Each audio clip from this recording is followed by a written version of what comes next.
തൃശൂർ അതിരപ്പള്ളിയിൽ മസ്തകത്തിൽ മുറിവേറ്റ കാട്ടാനെ മയക്കുവെടിവെച്ച് പിടികൂടി കോടനാട് എത്തിച്ചു എന്നുള്ളതാണ്. ആന ക്ഷീണിതനെങ്കിലും ആശങ്കാജനകമായ സാഹചര്യമില്ലെന്ന് chief veterinary surgeon doctor Arun Zacharia വ്യക്തമാക്കി. മയക്കുവെടിയേറ്റ ആനയെ കാട്ടുകൊമ്പൻ ഏഴാറ്റുമുഖം ഗണപതി ചേർത്ത് പിടിച്ച കാഴ്ചയ്ക്കും അതിരപ്പള്ളി ഇന്ന് സാക്ഷ്യം വഹിച്ചു. മസ്തകത്തിൽ മുറിവേറ്റ ആനയുടെ ദുരവസ്ഥ 24-ലൂടെയാണ് പുറം ലോകമറിഞ്ഞത്.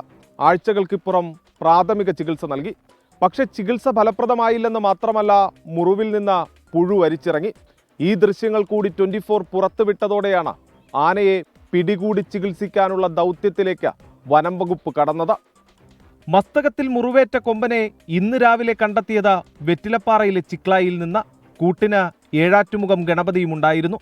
ചാലക്കുടിപ്പുഴ നീന്തിക്കടന്ന ഇരുവരും കാലടി പ്ലാന്റേഷനിലേക്ക്.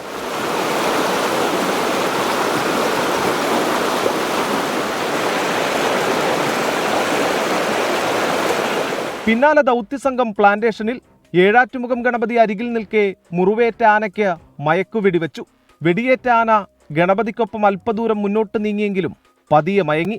ഒപ്പമുണ്ടായിരുന്ന ചങ്ങാതിക്ക് ആപത്ത് പിണഞ്ഞുവെന്ന് മനസ്സിലായ ഏഴാറ്റുമുഖം ഗണപതി പലകുറി മുറിവേറ്റ കൊമ്പനെ മയക്കത്തിൽ നിന്ന് ഉണർത്താൻ ശ്രമിച്ചു.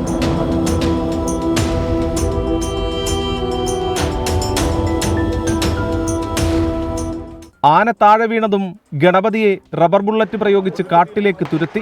പിന്നാലെ അരുൺ സക്രിയയുടെ നേതൃത്വത്തിലുള്ള ദൗത്യസംഘം ആനക്കരികിലെത്തി പ്രാഥമിക ചികിത്സ നൽകി.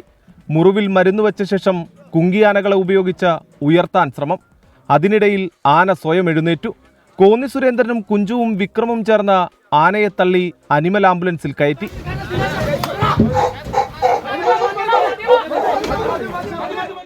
ഒരു മണിക്കൂറിനകം ആനയെ കോടനാട് അഭയാരണ്യത്തിലെത്തിച്ചു.